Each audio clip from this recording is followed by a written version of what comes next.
I just wanted to first start by thanking the organizers for inviting me. I'm not a policymaker.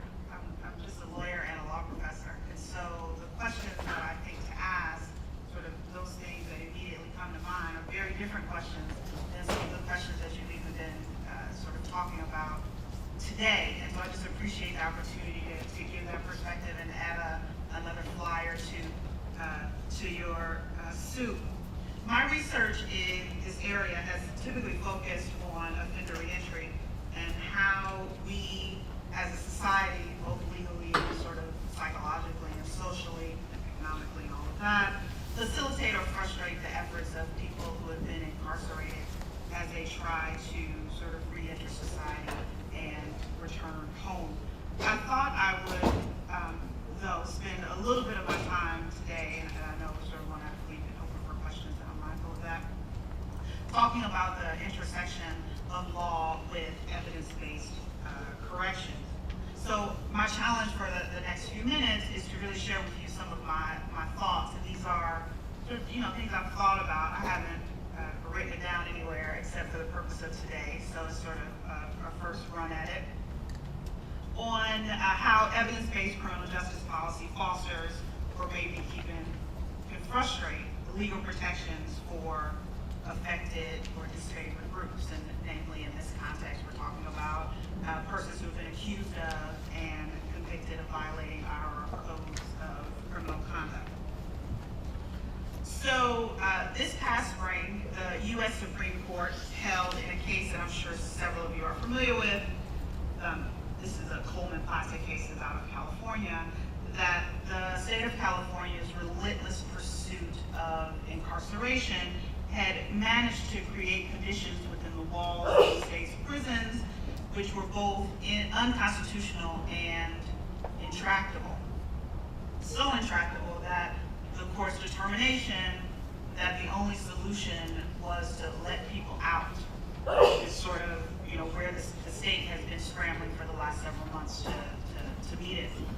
So the issue of constitutionality is one that arises, at least in this case, from the court's interpretation of one of the statutes that's designed to remedy violations of the Eighth Amendment's ban on cruel and unusual punishment. The reason I think the Plaza, as sort of, this is a California case and not a New Jersey case, but the reason I think it's important for this decision is because the decision reflects what some may see or perceive to be the Supreme Court's sort of renewed commitment, or at least the commitment of the majority justices in this case, to reconciling public perceptions of the public safety effects of incarceration with current peer-reviewed, as Professor Peel was talking about, social science research. So, as many of you know, this is no secret to you, sort of criminological expertise is not always privileged in our policy debates over punishment and crime. In fact, some people have argued that evidence of this expertise, this evidence-based expertise, has been sidelined in favor of assumptions and unconscious or conscious biases against unfavored groups. And this is probably most striking when we consider the laws that govern the seemingly perpetual punishment of sex offenders, as an example. So in a departure from this trend, and more importantly, in a departure from the Supreme Court's own approach to these cases and prior decisions, Justice Kennedy, in the decision here, extolled the virtues of certain factual findings that had been contained in the testimony of the parade of experts that appeared before the lower courts in the cases in California. So there were dozens and dozens, scores of experts that testified in these cases, including the heads of correctional systems in other states, in Texas, in Washington, in Arizona, and all of these other places, many of whom had significantly substantial populations of incarcerated people. So it's not as if their ideas were so far-fetched from a place like California, which has, as you know, probably more people in prison, not probably, definitely more people in prison than any other state in the country. Here, the testimony that was important for, at least in the Supreme Court's opinion, was the testimony regarding the lack of a link between prisoner reduction strategies and an uptick in crime. So all of these individuals who sort of had skin in the game, so to speak, came into the lower court and testified that repeatedly states' efforts to reduce their prison populations by letting people out or by deciding not to even lock certain people up had not contributed to an uptick in crime. And so the court's acceptance of that sort of renews my belief that social science research, sort of this evidence-based approach, is going to sort of have some constitutional legs in a way that we haven't thought about it previously. This is sort of, if you can call it that, an evidence-based approach at its best. If other states, many with a population similar to California's in terms of the number of people who are in custody, can somehow manage to turn back their rates of incarceration without jeopardizing the safety of its other citizens, then why can't California do it? Clearly it's doable. Why not them? So the majority decision in this case also highlighted another conclusion that sort of, ripped from the headlines of sociological and criminological research over the past few decades, and that is that, prisons themselves cause crime. So this is a nod to the work of Dean Clear and others who have suggested that concentrating incarceration in vulnerable communities destabilizes those communities, and that act of destabilization may in fact increase the rate at which people engage in antisocial or criminal behavior. Since imprisonment severs their ties to their employers, where they have them, their families, their other loved ones, their friends, their homes, their communities, sort of the physical space in which they live, and because of the treatment that these people receive while they are in custody and the treatment that their families receive while they are visiting or dealing with a relative that is in custody, this may foster antisocial belief, antisocial behavior that can sort of snowball into criminal effects. So this is a significant step for the highest court in the land, and I would argue that maybe not since Brown versus the Board of Education have we seen the Supreme Court accede in such a way to the wisdom of social science research. And we surely haven't seen it in the court. We surely haven't seen the court do so in the past several decades in the area of criminal justice policy. So in a way, the Supreme Court, in my opinion, has by its decision, which was May of this year, fired a warning shot for other jurisdictions. So that means New Jersey, you're in the crosshairs. If your correctional policies are not grounded in sound research and data, then you run the risk of having a court show you otherwise. And locally, here in New Jersey, we've seen the state's highest court just this year giving similar privilege and priority of place and authority to social science research in the Henderson case on eyewitness identification. So even before Mr. Henderson, no relation, I promise, at least I don't think so, even before Mr. Henderson was convicted, in fact more than a decade ago, the New Jersey Attorney General had instituted guidelines for prepping and conducting suspect identifications, partly in response to sort of these Innocence Project-based studies that link exonerees and the cases in which people who were later exonerated were convicted to faultier, biased, or somehow boondoggle eyewitness identification. The guidelines that were developed by the AG's office, and this is back in early 2001, by our own John Farmer, who's now, I think you heard from this morning, law school, openly incorporated about 20 some odd years of research on memory and interview techniques. So here, as a result of an evidence-based policy model, right, 2001, the AG's office decided that we have enough information at hand for us to do suspect identifications differently. And so we are deciding that this is the way suspect identification should be done all throughout the state, for prosecutors as well as for every police chief in the state. So here, as a result of this policy model that dates back to 2001, together with, sort of shameful allegations surrounding a single individual's identification, now all of a magical sudden, New Jersey is at the vanguard in terms of how law enforcement will pursue and utilize eyewitness testimony at the initial stages of a criminal investigation. So in effect, this state is set to redefine the standard for what will constitute due process in a criminal investigation. So the reason that I emphasize the due process part is because these protections, now required by the state Supreme Court, have constitutional implications, and I sort of don't want that to be lost. So unlike the Supreme Court's decision in Taja, well, the court had not exactly thrown down, but maybe we could say sort of gently laying the gauntlet before the states on the issue of over-incarceration. In Henderson, we have an example of the court rushing to catch up with the ideals and the evidence-based practices of the executive branch, in this case, the Attorney General's office. The lesson here, one that I think we can kind of take away from it, especially for people who aren't lawyers and are sort of wondering, well, what difference does it make, is that this work, this sort of evidence-based criminal justice, is possible. This work can be done. As we've seen from people who spoke earlier today, it's being done in other places, it can be done here, and we can do it well. So we can sort of, take away from this that we can do it as well or better than some of the other jurisdictions that are working on it. All we really need is the political will to do so.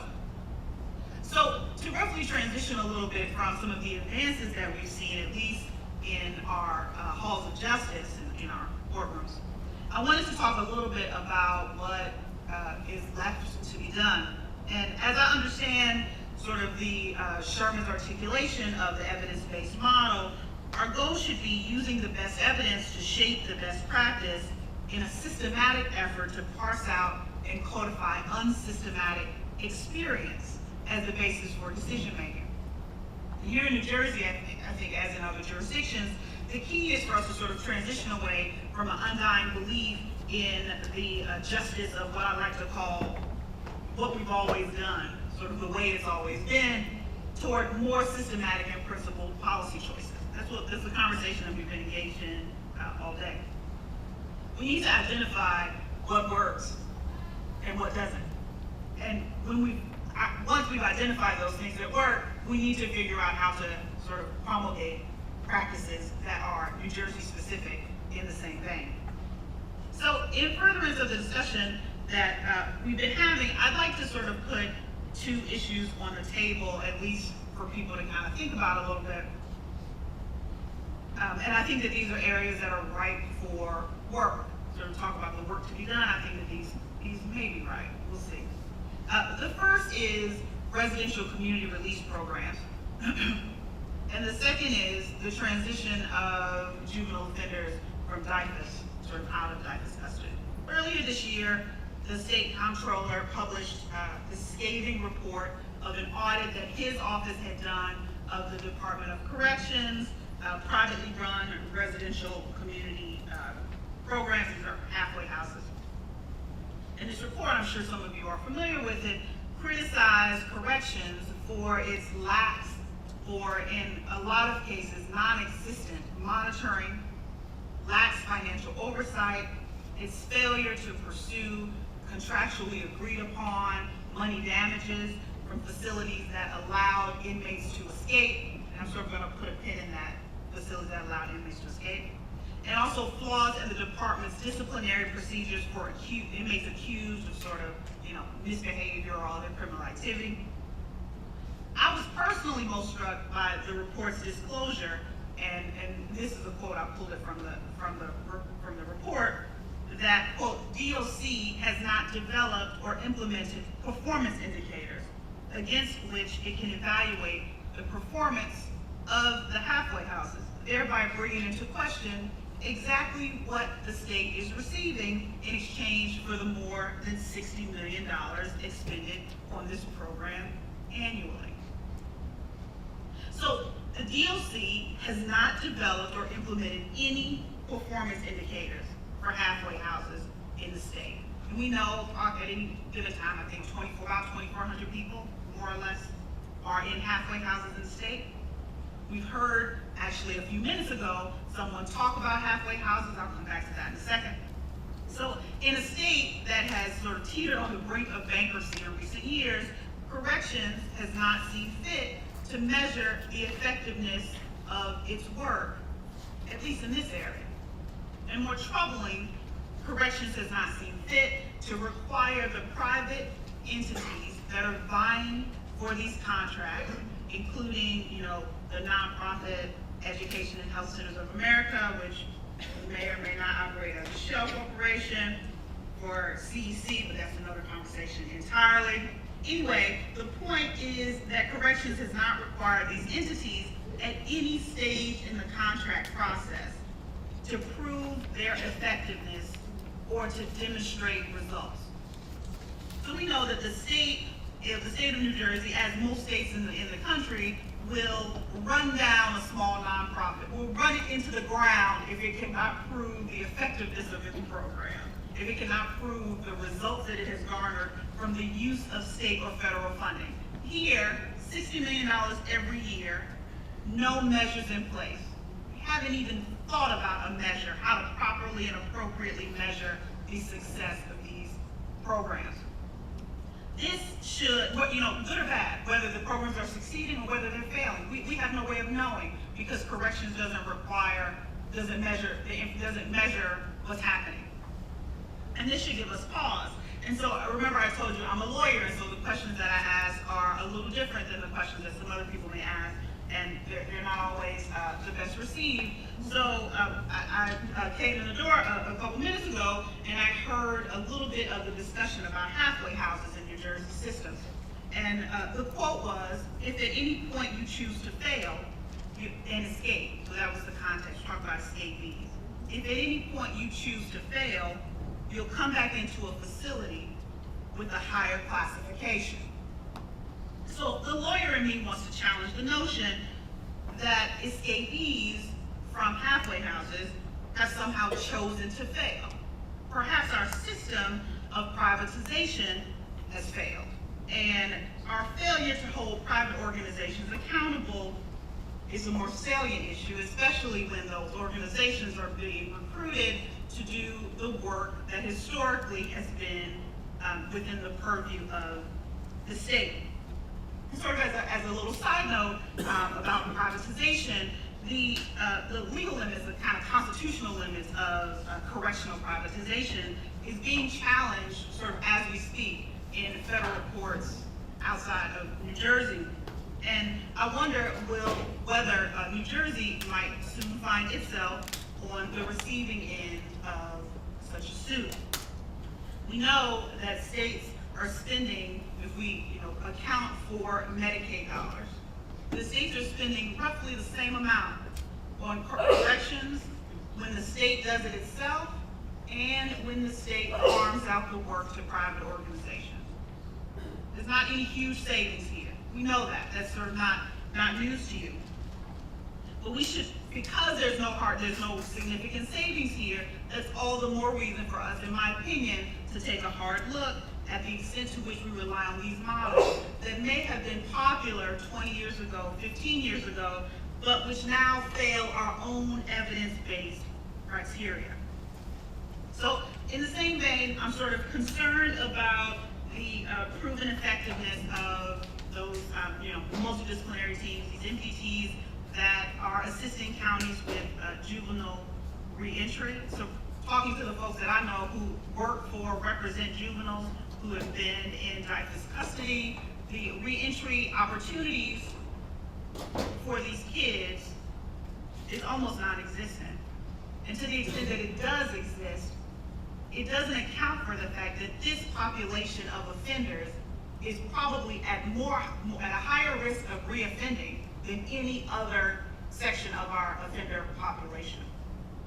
So are we somehow failing them?